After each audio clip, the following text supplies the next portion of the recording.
Welcome back to the Own Your Awkward podcast. I'm your host, Andy Vargo, and every episode we get into what has made our guests vulnerable and how they've learned how to own their awkward in order to live their best life. Stay tuned so you can hear every awkward moment in today's show.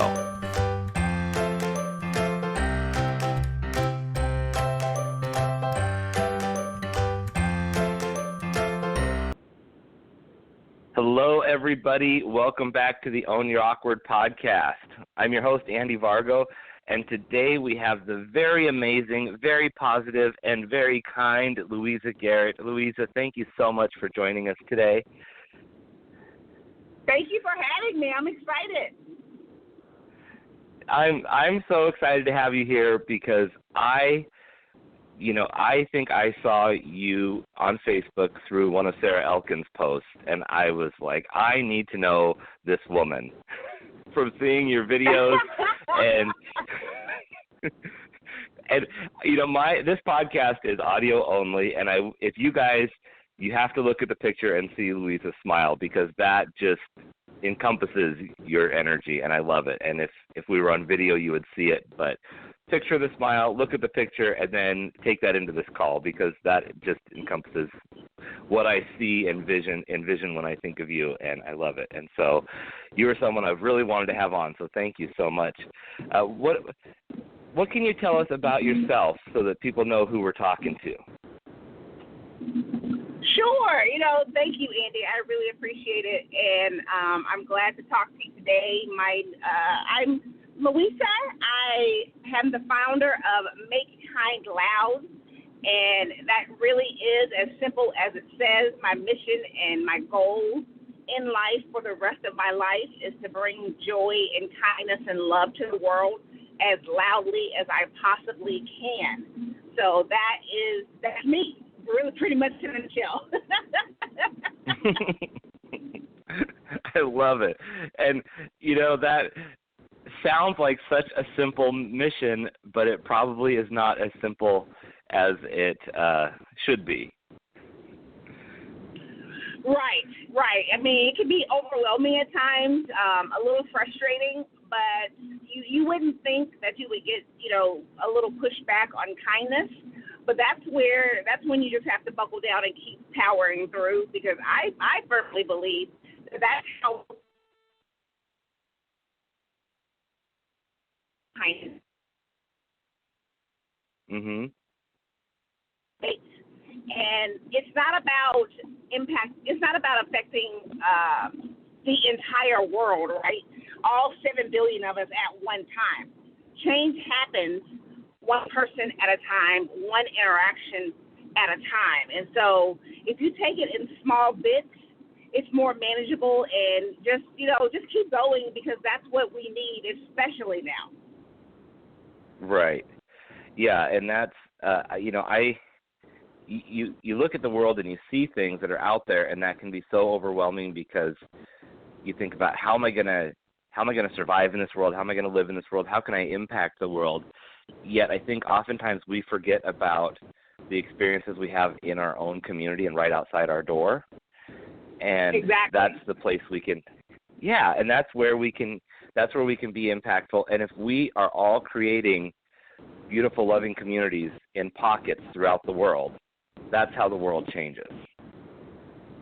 Exactly. That's exactly right. And I love that how you said pockets throughout the world, because it's true. If everybody takes their own pocket and creates that bubble of kindness, then, what would this world look like? Can you even imagine? No, I'm picturing in my head, I just went to a giant sheet of bubble wrap, like with the big bubbles, though. And they're all connected, and then hopefully none of them pop, but if they do, all the others are around it to still cushion what needs to be cushioned, right? Exactly. That is a great analogy. I love that. Sometimes my head comes up with the most interesting visuals, but Louisa, I see you online. I see your daily, it's day whatever we're on of 2020. It seems like day 432, but I think it's got to be 167 or 8, something like that. But you're putting out every day, reminding us to make kind and loud, putting out this message. It's beautiful. It's awesome. What have you had to what's your awkward that you've had to own to get here?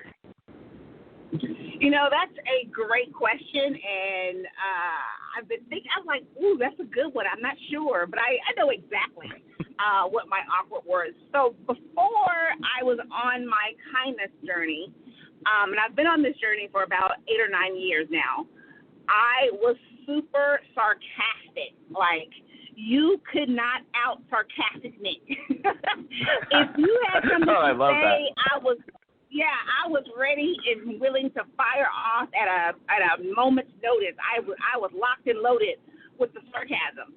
And so I have 24 nieces and nephews who are the absolute loves of my life. And one of my nieces lived with me during her high school years.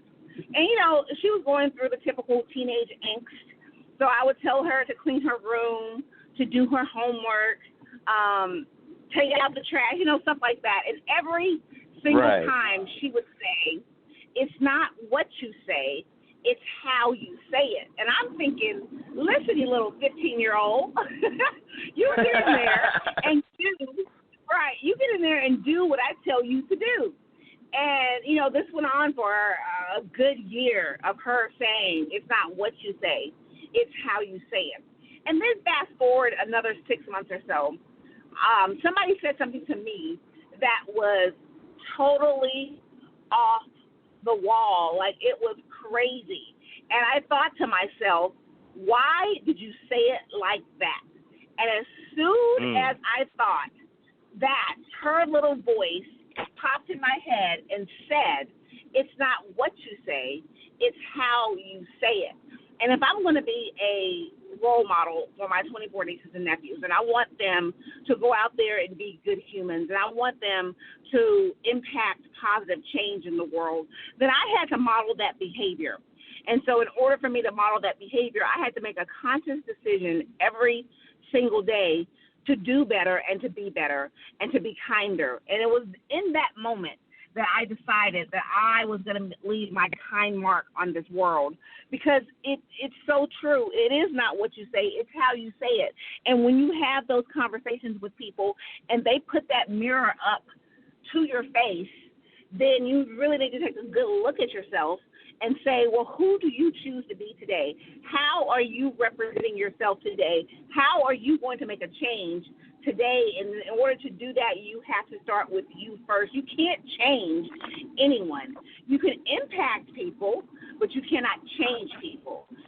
So that's the awkward I had to get over.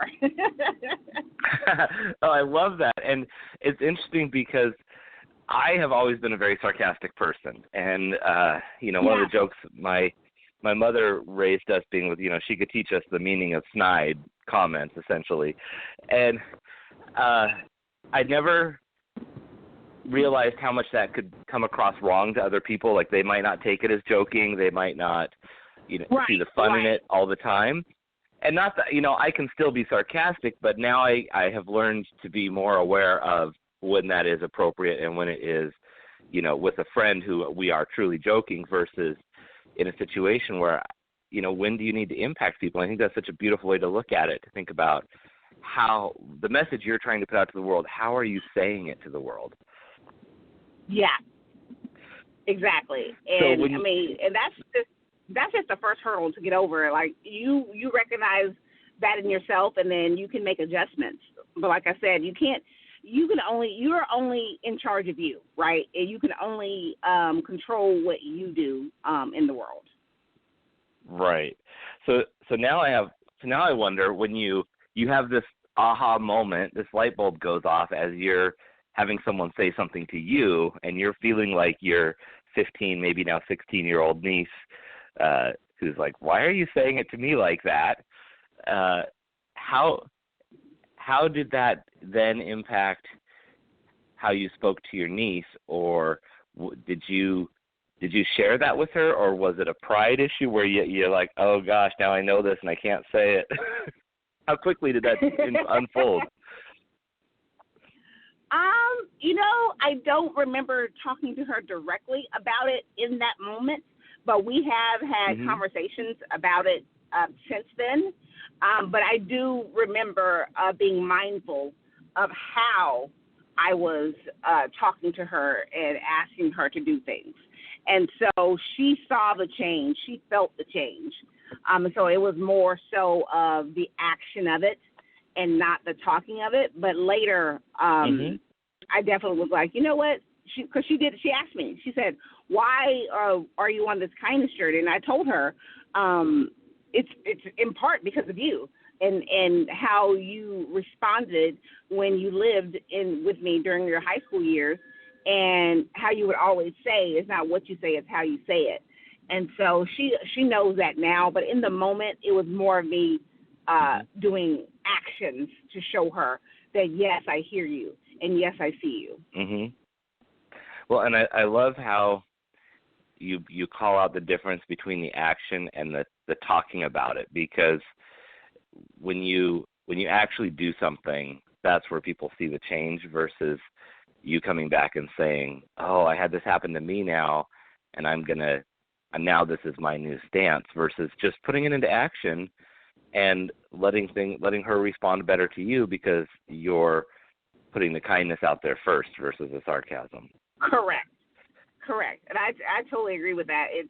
We as humans can talk about a lot of stuff, right?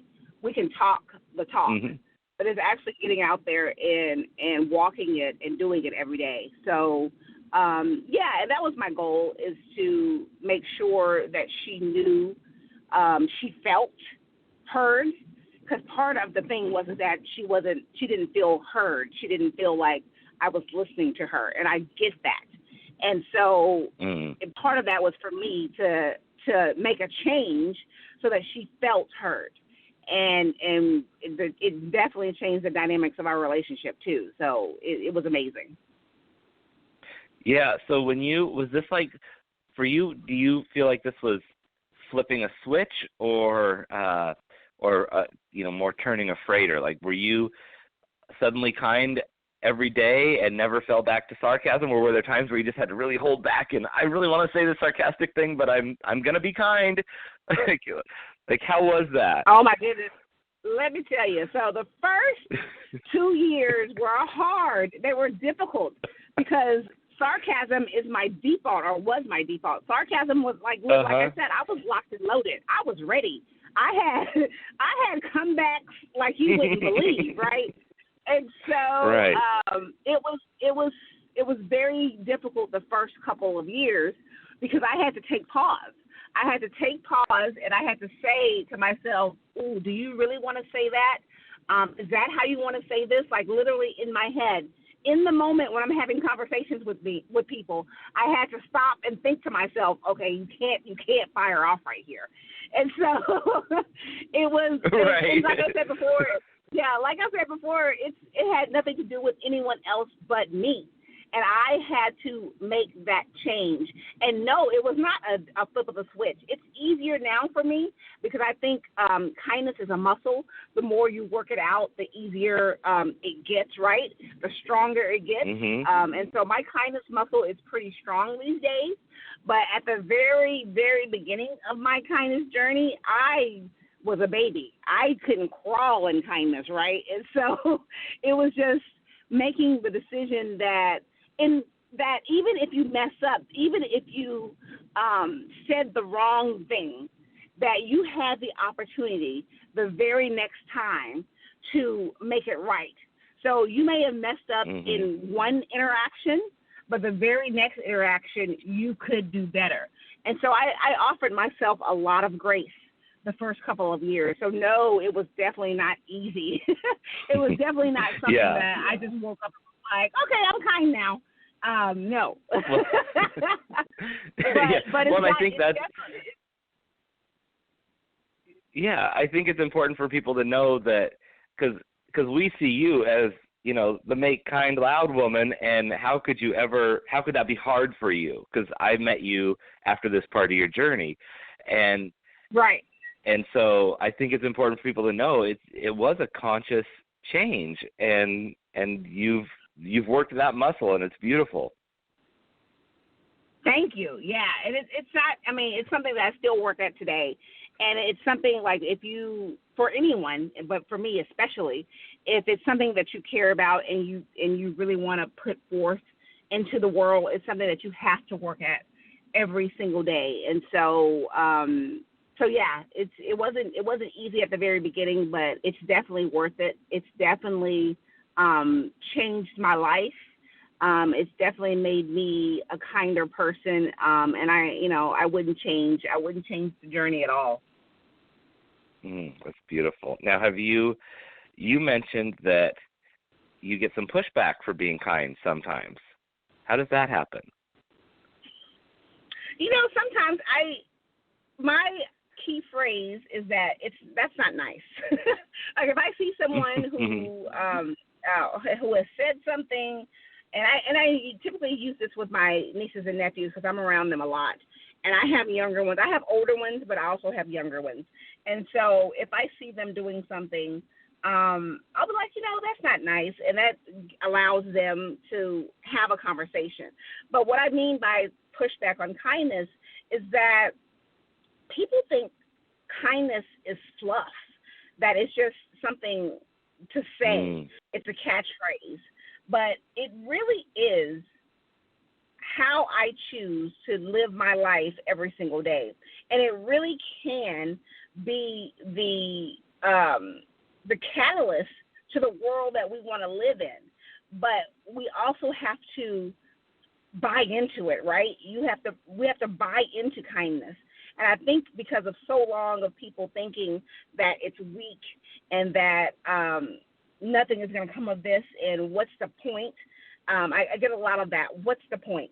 The point is that you may not think you're making a difference, but you are. And you have to keep going, because just the tiniest thing, it could be the tiniest thing that someone seeing you do, or someone hearing you speak, that could affect them. Maybe not in that moment. And I think that's the problem, is that we live in a world of instant gratification. We live in the microwave generation where we want it right now. We want it quick, right? But kindness always be quick.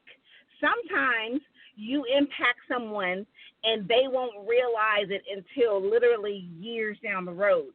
But that doesn't mean that you stop. That means that you just keep going forward. And so the pushback is, sometimes is, what's the point? Why are you doing this?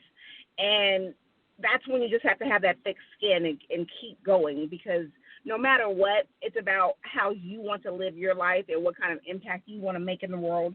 And like I said before, you only have control of you.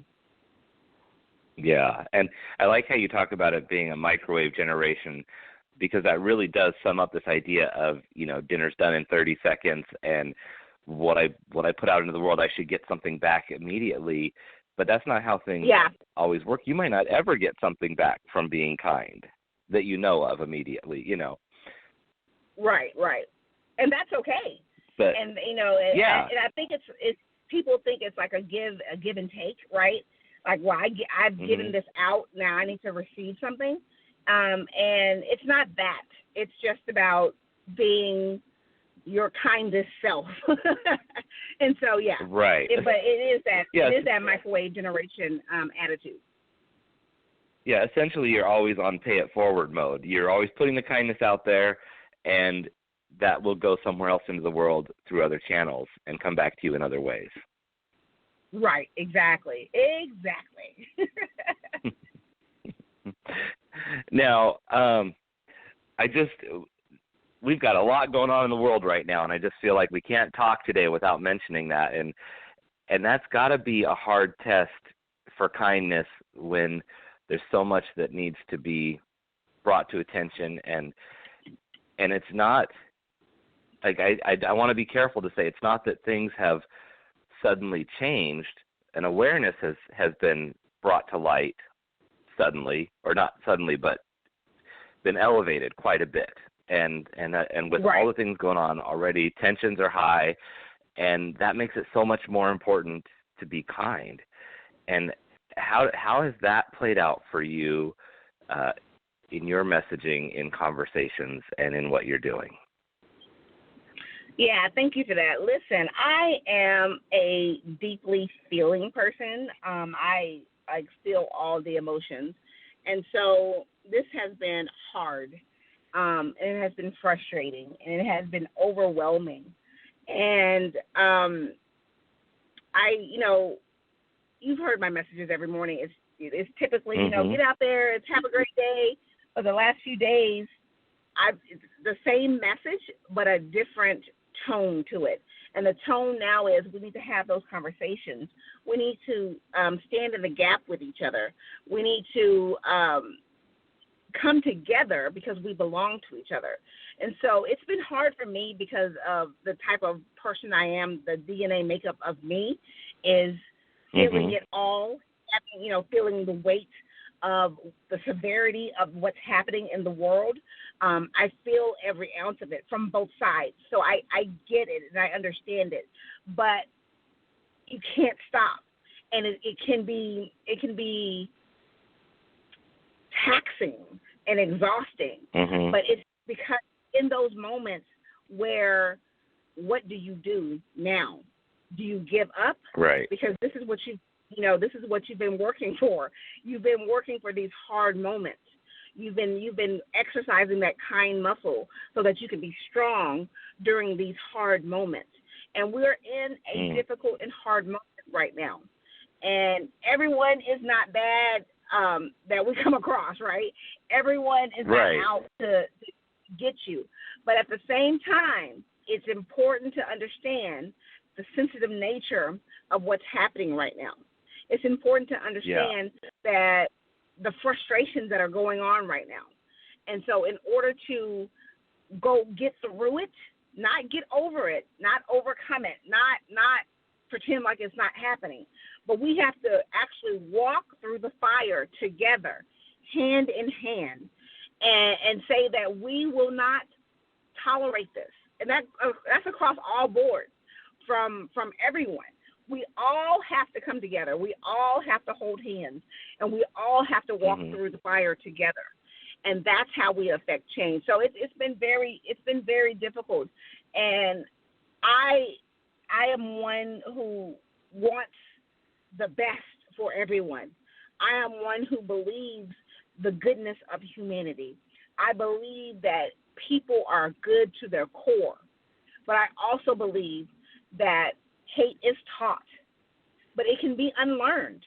But in order for it to be unlearned, we have to keep showing up every day. We have to keep showing up every day, even when you are exhausted, even when you are frustrated and you want to throw your hands up and you're like, what the heck? Like, what right. What the heck is going on around here? And it's okay to feel like that. It's okay to feel those emotions. But you also have to be strong enough to keep going. Yeah, I think it's so important to acknowledge that when you see people out in the world and they're portraying something, I look at the world right now and I just see a lot of pain from all sides of the equation. People are hurt because of actions that have happened. People have hurt because they feel attacked on one way or the other. And so their reactions are manifesting the pain that they're feeling or the insecurities that they're feeling, but it's all because they're not feeling heard from whatever aspect of the angle they're coming from. And you just, you don't grow love by pointing fingers. You grow love by holding hands. I truly believe that. You can't, like you said, you've got to hold hands and walk through something. And that's what I love about your message about standing in the gap. There's this space that is between the lines that people need to step into and walk into that neutral zone and understand that no matter what walk of life you're coming from, you cannot understand the experiences of the other side fully. And to be able to be not afraid to have the conversation and approach it with kindness, with, you have pain, how can we console that and make the world less painful going forward and make it a better place and a more kind place. And And those are the questions we need to ask versus who's at fault and is it even worth changing and will it ever change? It's no, how can we make it better? It's not going to solve every problem overnight, and some problems will always be there in one form or another or in different places. But how do we make it better and how do we make it kinder? Agreed. And there's pain on all sides, right? Like everybody is feeling the pain. The pain is different. It's different for me and for you. It's different for police officers. It's different for someone who's on the front line, the healthcare workers during, COVID-19.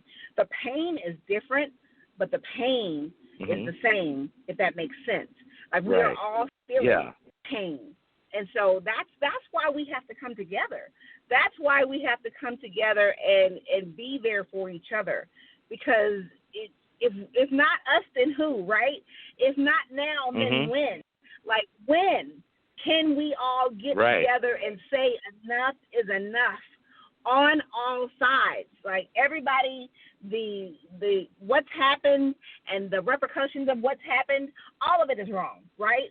So how do we move forward and how do we come together? Because that's the only way this is gonna work, is that we have to step in that gap and we have to be vulnerable enough to have those hard conversations and not get defensive about it. We have to honor the pain that the person across the aisle is feeling, because they're feeling pain too. And so it's just about, realizing that we are all in this together. So how do we make it better? And at the end of the day, we are all living in the same community, and it's not about making a community be identified by one cause or another. Nobody wins. There's no, this is the dominant cause. This is the community we want to create. And so what do we want to live in? What world do we want to live in with other people? And how do we create that? And how do we make it so that tomorrow we wake up with a little kinder place than we were today? And maybe it's just by smiling at someone. Maybe it's by having a really difficult conversation with someone we're close to. Maybe it's more publicly. Yeah. It's different. That answer is different every day and in every situation, but there's something we can do every day. Exactly. There's no one vein to this. There's no one right way to do it. Every interaction, every situation is different, but we just got to keep showing up. For sure. Now, I hate to say it because this is a topic that just could go on and warrant so much more than our half an hour is allowing, but we do have just a couple minutes left. So what's that important thing you want to leave our audience with about how they can own their awkward, how they can make kind important?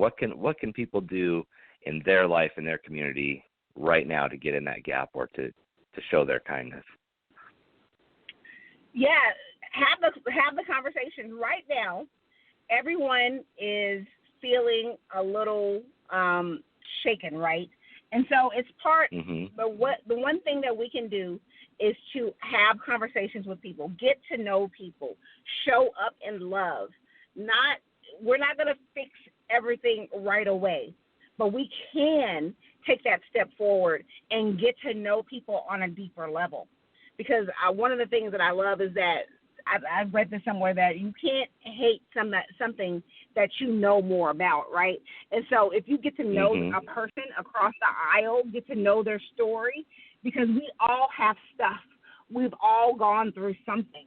And so it is up to us to take that step and to have those conversations and to say, I may not understand what you're going through, but I am here and I'm willing to listen.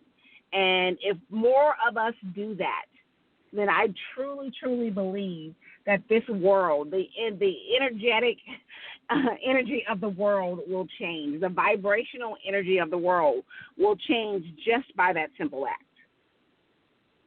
I love that. And I totally agree with you, because just as much as your mind sees positive and builds on it, the world around you is going to do that same thing, and it's going to work off those vibrations. I think that's beautiful. Exactly. And Louisa, I am so grateful for you, for everything you're doing, and for just having this time with you today. I really appreciate it. We are going to have to run, but I thank you so much. Keep doing what you're doing. People are seeing it. It's making a huge difference, and we are all going to get out there and make kind loud. Thank you so much. Thank you. Thank you so much for listening in for today's show. Be sure to visit awkwardcareer.com to continue your journey. And of course, please like, subscribe, and share with your friends so they can find their awkward side and learn how to own it.